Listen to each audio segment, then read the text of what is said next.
Bom dia, boa tarde, boa noite. Eu sou o Léo Xavier. Esse aqui é o Podcast D, onde a gente recebe sempre pessoas incríveis, muitos inclusive que eu conheço de longa data, como é o caso de hoje, aqui com o Edu, para falar um pouco de tudo. A gente vai falar sobre design, vai falar sobre digital, vai falar sobre pessoas, obviamente, impactadas por isso, mas com o Edu especialmente também, um olhar mais profundo, mais robusto de marketing, marketing de verdade, aquele que olha para negócio, que muda ponteiro. Então é um prazer estar com o Edu. Faz um tempão que a gente não se vê. E queria que você se apresentasse, Edu, aqui para o nosso público. Porra, muito bem-vindo, cara. Legal, Léo. Prazerzão estar aqui com você, te reencontrar depois de longa data, né? Bom, eu sou o Edu Guedes, eu sou hoje VP de Marketing, Vendas, Produto, Tecnologia e CX do CNA, Só né? isso. É, é o CNA, né? Para quem, enfim, tem uma lembrança aí antiga, ele surgiu como escola de idiomas, né? Uhum. Há 50, mais de 50 anos atrás. E hoje a gente se tornou um hub de educação complementar. Então a gente tem inglês, tem espanhol, tem as novas tecnologias, que são novos idiomas, né? Então a gente está falando de programação, robótica, IA, escola de criadores. Então a nossa visão é a gente se tornar é, é, a melhor opção de ensino complementar do contraturno para a família, né? Virginia, essa história de colocar, né, IA, robótica e tudo mais como novos idiomas. É sobre isso É, mesmo, né? Como é, você se comunica com o mundo é, e tem que ser através desse entendimento mínimo, não é? Das novas tecnologias, das novas interfaces. Putz, é bem bacana.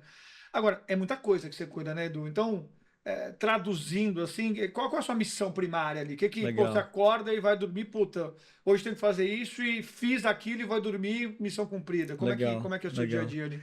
Eu acho que o papel de todo CMO contemporâneo, né, é olhar negócio e garantir no final das contas resultado de negócio, né? E aí, no caso do CNA, a gente está falando da rentabilidade do franqueado, porque a gente é uma empresa de franchising, né? Quer dizer, a gente Quantos tem franqueados, Edu? mais de 700 Uau. franqueados hoje no Brasil inteiro, né? Então a gente precisa garantir que o franqueado está ganhando dinheiro no final das contas, né? E a gente, como franqueador, também precisa crescer EBITDA, base de alunos e tal. Então, a minha missão ali, obviamente, é olhar o resultado do negócio. Agora, o que está por trás do resultado do negócio? Escola de idioma é um negócio que, como eu falei, surgiu há 50 anos Uhum. atrás, né? E hoje a gente está tendo que se reinventar, né? Hoje a gente tem aí as escolas bilíngues que praticamente roubaram muito do público A na metrópole, né? Nas capitais. A gente tem os aplicativos e os gadgets aí que, na minha opinião, eles não são tão concorrentes. Na verdade, eles aumentaram o mercado, né? Ou seja, antigamente o público que tinha contato com o idioma era quem tinha disponibilidade de 400, 500 reais para fazer uma escola de inglês, né? E quando a gente vê aí os aplicativos e os gadgets aí das Big Techs, na verdade, eles fizeram com que pessoas que não tinham contato com o idioma passassem a ter, né? E a gente olha para isso com muita atenção, porque apesar da gente ter, sim, aquele ensino tradicional, presencial, do aluno que vai 2 vezes por semana ali e frequenta uma escola de idiomas, a gente hoje tem Tutor AI, né, que a gente oferece ferramentas complementares ao ensino dele. A gente tem um modelo que é um modelo híbrido, inclusive com live class, né, ou seja, aula síncrona, mas acontecendo online através de um professor que pode estar numa cidade diferente da tua. A gente tem um conteúdo assíncrono também, então quer dizer, o mercado de educação mudou muito, né? E aí Ah, tem uma coisa interessante que é abraçar a inovação, né? Porque você, obviamente, quando você pega os aplicativos, vou falar aqui do concurso, vou falar do Duolingo, né? Porque todo mundo conhece o sim, Duolingo lá, sim, o Super Mario Corujinha.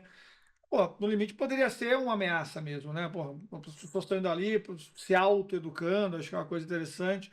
Tem as várias plataformas também, as Big Techs com seus produtos e tudo mais. Então você olha para isso e não vê como uma ameaça, você vê, na verdade, como algo que pode alimentar teu negócio, certo? Acho que tanto para aumentar, por um lado, a conexão com o idioma, fala, porra, dá para eu aprender e vou buscar aí sim uma escola, mas você está criando esse ecossistema de outras lógicas de educação.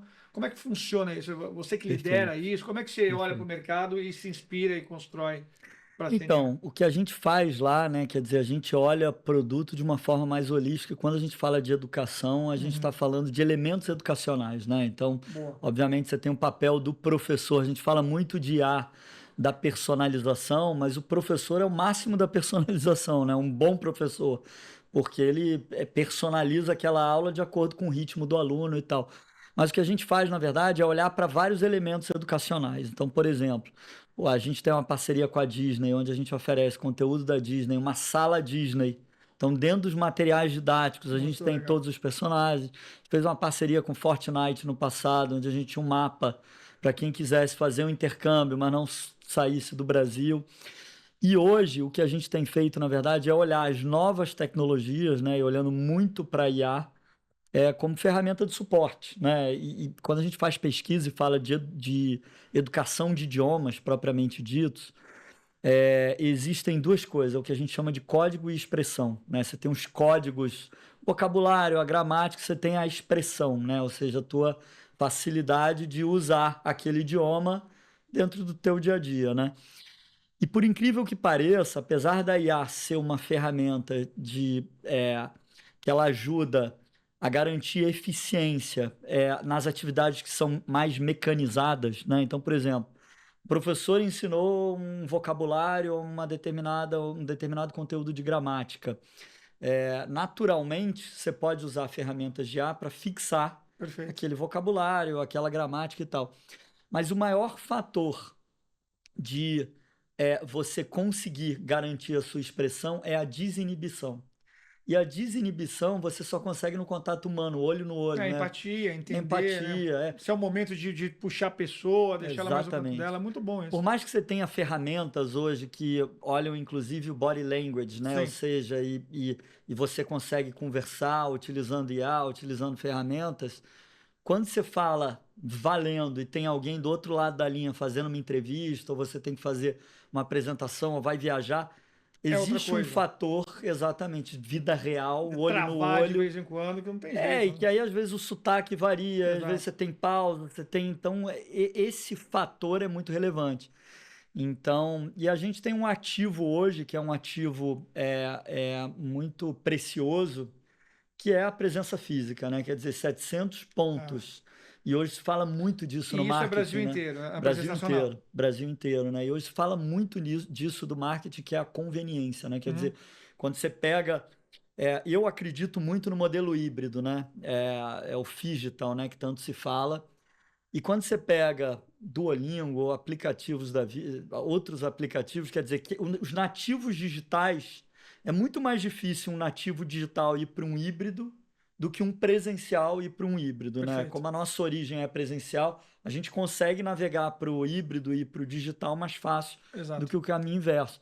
E o que a gente percebe é que a sala de aula ela se ressignificou com o tempo, né? Então, quer dizer, obviamente tem um espaço de aprendizagem, mas é um espaço de convivência, de troca, inclusive nos materiais didáticos, ou seja, em todo método que a gente usa essa interatividade o tempo inteiro. Então, por exemplo, tem um método que a gente usa que é o Cooking Class, né? Ou seja, as pessoas aprendem ali o idioma e em algum momento ele vai ali para um determinado lugar onde você está ali na vida real Uhum. olhando ali os alimentos, cozinhando. Então, Que legal isso. essa coisa de você ressignificar a sala de aula como um espaço de presencialidade, de troca e de vida real, isso também é muito relevante, né? Mas agora tu me fala uma coisa. Você, bom, falando um pouquinho de história, você trabalhou na Edux também, né? Uhum. Também liderando ali marketing, growth e tudo mais. É toda essa lógica que você traz agora de sala de aula, de tecnologia, do uso da importância da IA, isso está em outros segmentos de educação, para além do idiomas e tudo mais? Ou ainda não? Como é que está essa boa combinação dos jeitos e métodos e formatos históricos de aprendizagem com o novo mundo digital, com as novas ferramentas, as novas tecnologias? Isso acontece também em outros ambientes? Legal. Eu fiquei na Edux 6 anos, né? Ó, Na verdade, tempo. eu entrei na Edux quando era Estácio, né? Uhum. Antes de virar a holding, depois, enfim, hoje tem mais de 10 marcas ali no portfólio. E quando eu entrei, o nível de maturidade, tanto da Estácio, né, quanto do mercado, era um nível de maturidade digital muito baixo, né? Então, quando você comparava outros segmentos, como o próprio varejo, né, que naturalmente teve que acelerar essa curva muito antes de outras indústrias, a educação ainda estava. Isso eu estou falando de 2018, Uhum. 2019, pré-pandemia, né? Pré-pandemia. A pandemia ajudou a acelerar muito a digitalização, né? Mas ainda era um segmento que, naquela época, era muito aquela coisa da cultura do reitor, do pedagógico, a visão de produto um pouco mais limitada e não tão holística e tal. E a verdade é que, quando a gente olha um retrospecto aí dos últimos 7 anos, a indústria evoluiu demais, né? Então, assim, e evoluiu por várias razões. Pela necessidade, né? Quer dizer, o EAD foi uma baita alavanca de evolução, né? Costumo dizer que o EAD ele mexe em três alavancas de flexibilização. A flexibilização do bolso, que é quem não tem dinheiro para pagar um presencial paga um EAD. A segunda Democratizou bastante, né, é, o acesso, né, à é, educação. a segunda é geografia, porque o Brasil é um continente, então nem toda cidade você tem um campus de fato, então você levou a faculdade até quem não tinha, né, acesso a isso, né?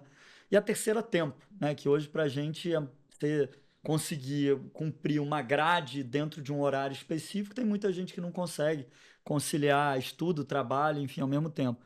Então, quando você olha essa essa conjugação da realidade do brasileiro, né? Ou seja, que é um país continental, um país multigeracional, de renda diversa, Sim. né? A tecnologia foi uma grande alavanca para isso. E quando a gente fala de as novas tecnologias, né? Quer dizer, a gente fala aí de IA, os próprios redes sociais, né? Que criaram um novo segmento, a gente chama aí os edutubers, né? Tem hoje um Exato. monte de professor, né? E conteúdo, né?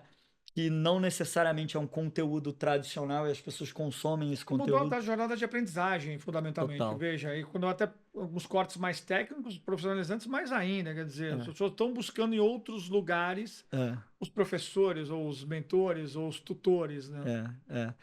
Então, assim, eu vejo hoje a indústria num nível de maturidade digital muito alto, muito alto. Então, quando a gente fala de plataformas EADs, obviamente existem plataformas e plataformas, Uhum. mas as mais evoluídas hoje já oferecem elementos educacionais sofisticados. Então, por exemplo, você tem gamificação, né, a personalização da jornada que é, digamos assim, talvez devesse ser o objetivo principal, né, do ensino, assumir que as pessoas são diferentes, o ponto de partida e o ponto de chegada deveria E a ser comum, velocidade entre uma. Para chegar é muito diferente, mas né? essa trajetória É e esse diferente. tempo muda, né? É. E então, quando a gente pensa numa educação de 50 anos atrás, uma sala de aula, isso ficava muito a cargo de um professor que ensinava muito pela média, né? Apesar Sim. dele tentar dar um atendimento diferenciado para um Com aluno, para 50 outro, alunos não dá para ter 50 exatamente, jeitos de é, tocar uma aula, né? é. Mas hoje o que a gente vê é que as plataformas assíncronas, Isso é muito bom. mesmo no conteúdo presencial, hoje você tem conteúdo assíncrono como complementar àquela aula. Isso permite você desenvolver algumas habilidades, seja como recuperação de conteúdo, seja como aceleração de conteúdo, né? Porque tem as duas coisas. O cara que está indo um pouco mais rápido, eventualmente ele pode acelerar o conteúdo, né? Ou se aprofundar Ou eventualmente se também. aprofundar em alguma coisa. E a pessoa que tem alguma gap ou alguma defasagem, ela consegue recuperar No aquele ritmo dela. conteúdo, né? Então, no nosso caso, no CNA, né, e quando a gente fala de idioma de maneira geral, né, e pensando que o CNA, hoje a gente atende a partir de 3 anos, né? Então, quer Demais. dizer, É. é, é, a gente tem turmas bem reduzidas, quer dizer, são turmas de 6 alunos, oito Ah, isso é alunos, legal demais, não sabia. justamente para garantir idioma, você precisa ter a fala, né? O momento da fala. E quando você tem uma turma muito grande, você não Vem a consegue. inibição que você falou também, né? Exatamente, né? Pô, Então, a gente usa um foco de turmas reduzidas para garantir esse aprendizado, né? legal demais. Mas é do seguinte, a gente no podcast dele, a gente fala muito de design, boa parte de quem ouve a gente é da comunidade de design de produto, design de serviço. E você está tocando em várias palavras-chave aí, não é assim, do bingo ali do mundo do Aham. design, não é? Você falou de jornada, você falou de o entendimento de novas tecnologias, de aceleração por IA, de hiperpersonalização. E são mantras aí, palavras que estão no dia a dia de quem pensa produto digital. Como é que tem essa estrutura? Você tem uma estrutura de design de produto, design de serviço, de pensamento de jornada lá na CNA? Se não tem, como é que você resolve isso? Como é que você encara? Porque no final das contas você tem, claro, o mundo presencial, e no mundo presencial a camada deveria ter uma camada de design de serviços, pelo menos, e combinar isso com o mundo digital, que certamente ali tem uma camada também interessante. Tem esse olhar, tem essa preocupação, como é que você resolve esse tema? Legal. A gente tem os squads, a gente montou squads que a Boa. gente divide ali por frentes de negócio, né? Então, o squad de learning, que olha para a parte mais de produto, squad de pagamento, que resolve a questão de pagamento, squad de growth, né? É, Então, a gente tem esses squads, são multidisciplinares, Sim. né? A gente envolve diferentes áreas ali estruturas para que a gente possa pensar uma dor do negócio e resolver a dor do negócio, trazendo diferentes áreas, diferentes visões, enfim, como é feito hoje, né? Mas eu acho que em educação vale muito falar, já que a gente está falando de design, né? E essa foi uma experiência minha até um pouco pregressa. Hoje a gente fala muito de design educacional, Sim. né? E, inclusive, existe essa figura do design educacional que ele olha, né? A gente fez algumas pesquisas, inclusive, para olhar como é o processo de aprendizado, como é o estudo de um aluno, né? Como ele consome aquele conteúdo, como é o aprendizado. E a partir daí você cria elementos, né? Você cria, de novo, né? Quanto mais sinestésico você for, melhor do ponto de vista da aprendizagem, porque você tem o vídeo, né? Vídeos Sim. curtos, você tem o texto, você tem o áudio, né? Você pode consumir aquilo online, mas você pode consumir aquilo offline. Você tem ferramentas de gamificação que testam o teu aprendizado e voltam para o ponto que você, enfim, precisa se desenvolver, né? E com as plataformas de AI hoje, por exemplo, no CNA a gente lançou um tutor AI, né? E o tutor AI permite justamente ele ser teu tutor que te acompanha Muito bom. dentro do teu bolso, né? Então, obviamente, tem um professor que faz esse papel de ensinar o método, a desinibição, mas você tem outros elementos, né? Dentro do CNA, a gente tenta resolver dessa maneira através de squads e times multidisciplinares, partindo sempre de uma dor, né? De uma Perfeito. dor daquela jornada, enfim, daquele... Você tocou aí no ponto, né, de minha jornada pregressa. Conta um pouco da Legal. sua carreira aí, que, pô, a gente se conheceu só muito de telecom, É, você tem uma carreira é, grande de telecom, então conta um pouquinho por onde você passou. legal. Acho que é legal dividir, porque, pô, tá no mundo da educação há um bom É, tempo, é verdade, mas teve mais tempo ainda, é, imagino eu, no mundo é. telecom e outros mercados. Conta pra gente. Eu fiquei muito tempo em telecom, quase 20 anos, É. né? E eu entrei em telecom quando o telecom estava privatizando, deixando de ser a estatal, e era curioso, naquela época ainda se chamava cliente de assinante, né? Quantos Exato. assinantes você tem? Mas eu acho que enfim, então passei praticamente aí por todas as grandes telcos, né? E sempre com o desafio do olhar de marketing, mas o olhar de negócio. Então, liderei algumas BUs aí na época da NET, quando nem era claro, e a NET estava lançando o NET Combo, né? Então, época que a banda larga ainda era 256, Aspese 512. estava nessa época lá. O Aspese estava nessa época. Um Aspese, abraço pro Valim, Aspese, saudades do Eduardo Aspese. super querido. Maravilhoso. É, eu entrei na NET, ainda era o Valim, aí o Uhum. Valim saiu e o Félix está lá até hoje, né? Tá A lá até turma hoje. toda, a Márcio, turma super querida. Mas eu entrei numa época que a empresa ainda respirava muito TV por assinatura, né? Verdade. E a minha brincadeira ali era quando que a banda larga ultrapassaria a TV por assinatura, né? A gente ainda não tinha os streamings que a gente tem aí, né? Exato. Então TV por assinatura ainda era um produto que crescia, dominava a classe A e crescia na classe BC. É, E o meu papel ali era um pouco esse, né? Quer dizer, como pivotar e construir unidade de negócio para deixar de ser uma empresa de TV por assinatura, virar uma empresa de banda larga, telefonia, Telecom. do triple play, né? E depois eu fiz isso em outras empresas, fiz isso na Oi, fiz isso na Yasat, que era uma empresa do Fundo Mubadala, Onde trabalhamos onde a gente juntos. se conheceu. Eu tive a Exato. honra aí de Eu que tive. ter você aí junto com a gente, pensando em toda a jornada digital ali. Quando que era essa, acho que as pessoas não sabem muito. É É, bacana, porque a, a, Ya- você vem do mundo da TV, aí faz triple play, vai para operadora de telecom Oi, como a gente conhece, aí vai para a Iasat. O que é a é, Iasat?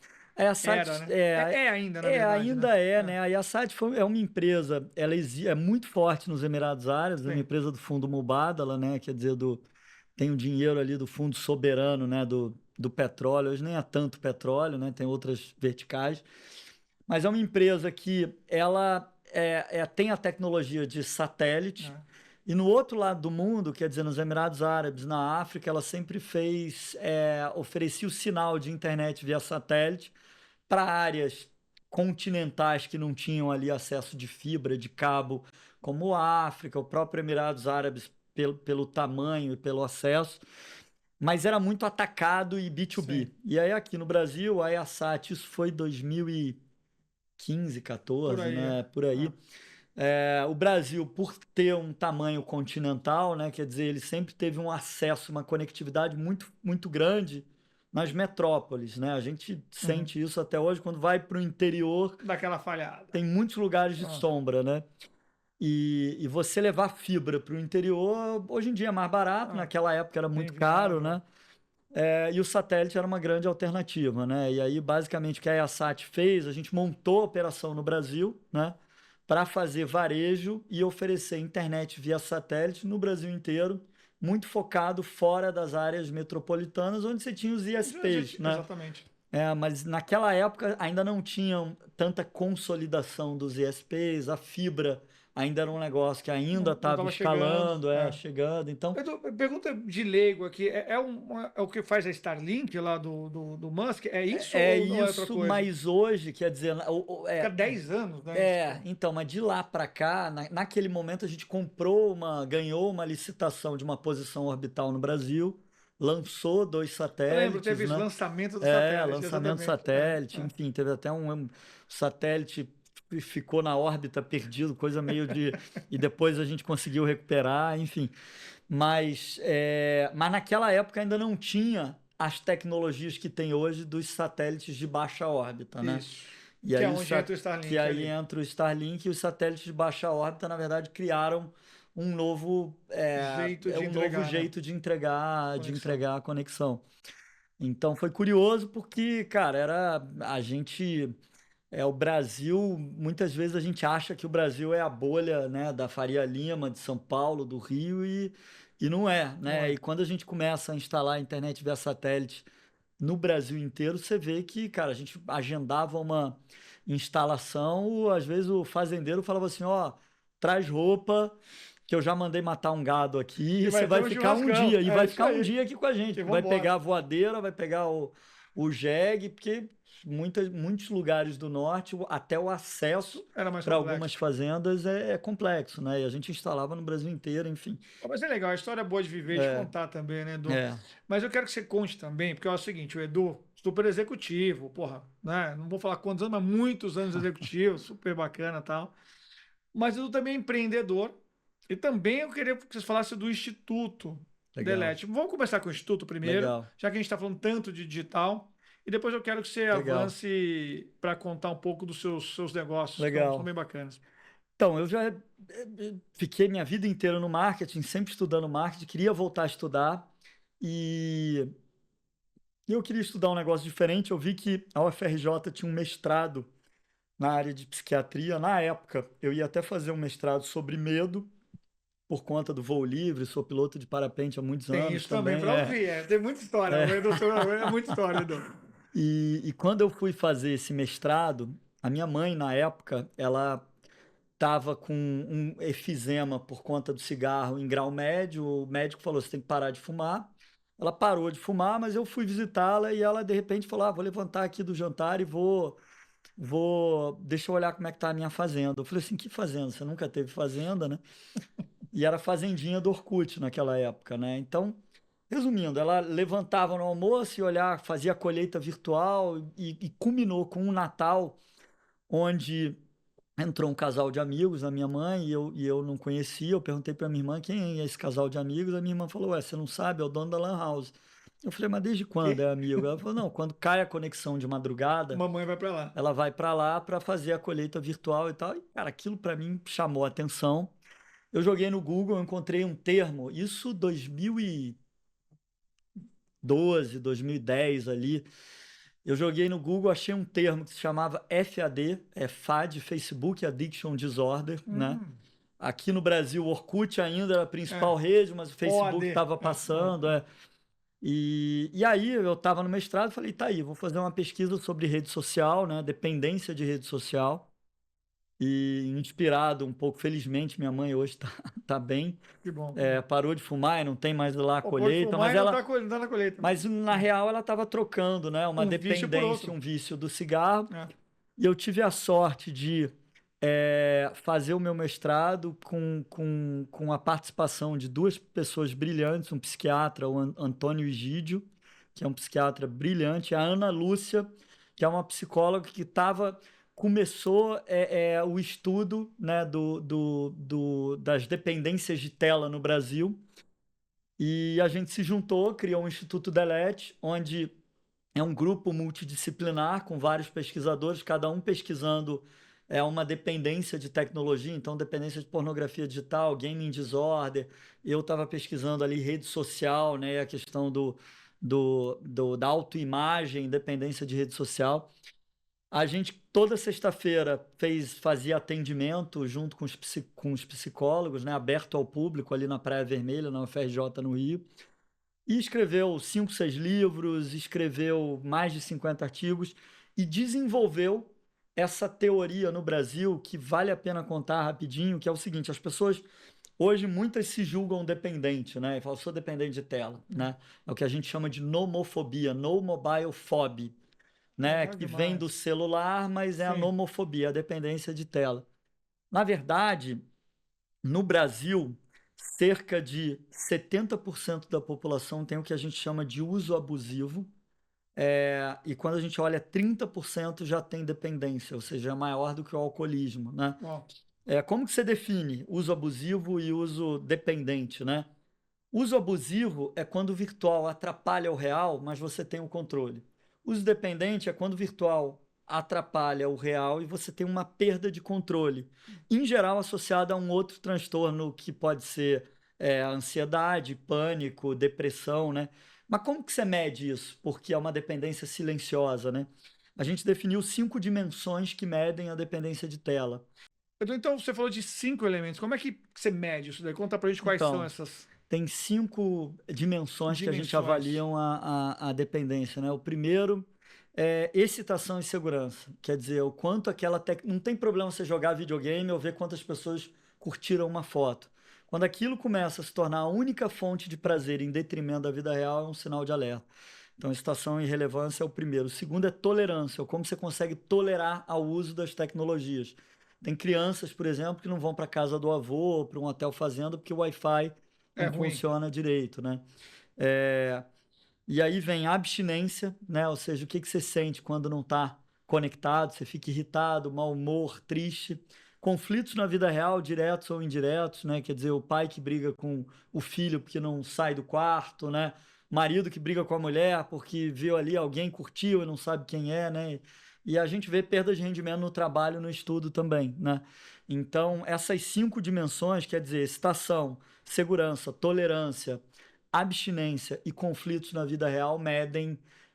A gente tem uma pesquisa no site que, em 20 perguntas, né, validadas cientificamente, medem como que você está nessas 5 dimensões. Vou colocar E então aqui o site aqui para quem quiser, legal. porque acho que todo mundo deveria É, fazer isso e pedir, né, Joãozinho, meu filho do meio, que amo muito, mas vamos fazer esse teste com o papai, aí vai ser um instituto, pesquisadores dizendo que realmente temos um tema aí, porque, porra, a molecada é impressionante ali, tem adolescentes em casa é, e gera conflito, cara, assim, esses total, conflitos tem, a total. ansiedade tem É, também, essa abstinência, essa dor, é, um negócio impressionante. Pô, eu, querendo ou não, tô há 20 anos no mundo de mobile é, marketing, né? Assim, é, né? O mundo é fazer pensamento de produto digital, entregar soluções para as pessoas ficarem até mais tempo no é. celular, mas tem um elemento que é super importante. E Pô, Edu, você sabe que, Léo, assim, eu fiquei muito tempo em telecom. sim, Eu brinco que esse trabalho era o meu trabalho de compensação de carbono, né? Porque eu acho que existe um. Mas eu acho que é, todo é, profissional de marketing, eu sempre digo que toda indústria gera um resíduo, sim. né?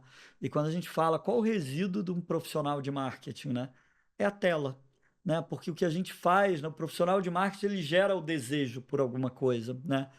E antigamente a gente gerava o desejo numa revista, numa página de revista e tal. Hoje a gente gera o desejo através da tela. Então eu acho que é importante o recado, né, de que todo profissional de marketing deveria estar atento ao marketing responsável.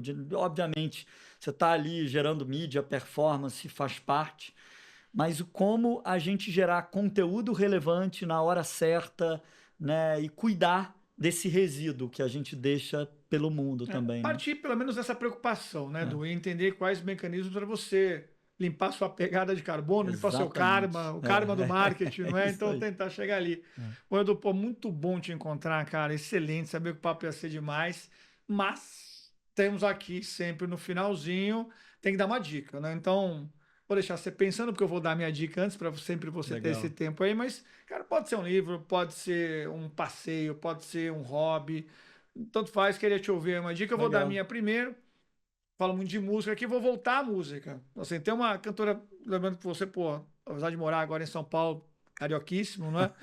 Tem uma cantora chamada Mamundi, a Marcela, leonina, 39 anos, do Rio de Janeiro. Pô, ela faz uma música brasileira com elementos eletrônicos ali, que é incrível. Eu sou, porra, super fã dela. Já fui a alguns shows dela aqui em São Paulo, especificamente. Então fica aí a dica para vocês irem lá no Spotify, vão atrás da Mamundi, ou no Deezer também, onde vocês tiverem aí conta, Apple Music, qualquer um. Mas Mamundi, M-A-H-Mundi, M-U-N-D-I, ela é maravilhosa. Então essa é a minha dica desse programa. Qual que é a tua, Edu? Legal. A minha dica eu vou falar de um passeio, né? Para quem não sabe, eu sou piloto e instrutor de parapente há mais de 20 anos, né? Maluco. É como eu faço a minha descompressão aí, né, de estresse. Eu acho que um bom passeio para quem estiver no Rio de Janeiro, ali em São Conrado, né, no Clube de Voo Livre ali, tem pilotos credenciados. Você vai ver o Rio de Janeiro de um ângulo diferente, né? Vai destacar de uma montanha de 500 metros de altura. Mas eu diria que traz para a gente essa coisa do sonho do Ícaro, né? De você, o desejo do homem de voar, né? Sem motor e aproveitando correntes invisíveis que são térmicas, né? Então, é um pouco. Eu costumo dizer que depois que a gente voa de parapente ou de asa delta, a gente entende por que que os pássaros cantam, né? Pô, É, maravilhoso isso. Poético, é. bonito pra caramba. Olha, eu infelizmente, eu adoraria ter essa vontade, esse desejo. Pô, eu tenho medo de altura, cara. Eu chego na ponta ali, no 25º andar ali, eu fico 1 metro antes ali do parapeito, eu morro de medo, mas eu admiro e invejo, a inveja boa, na verdade, de quem dá esse salto aí de liberdade. É um pouco homem, um pouco pássaro, assim, acho que é legal demais. Pô, o papo foi demais, Edu, te agradeço Obrigado, eu que muito. agradeço, adorei. E, porra, queria também convidar aqui a audiência toda para seguir lá o Edu nas redes dele. É um cara, pô, incrível. Um monte de coisa bacana para dividir com a gente. Espero que vocês tenham curtido mais um episódio aqui do Podcast D nas plataformas digitais todas. Um abração para vocês. Fiquem bem.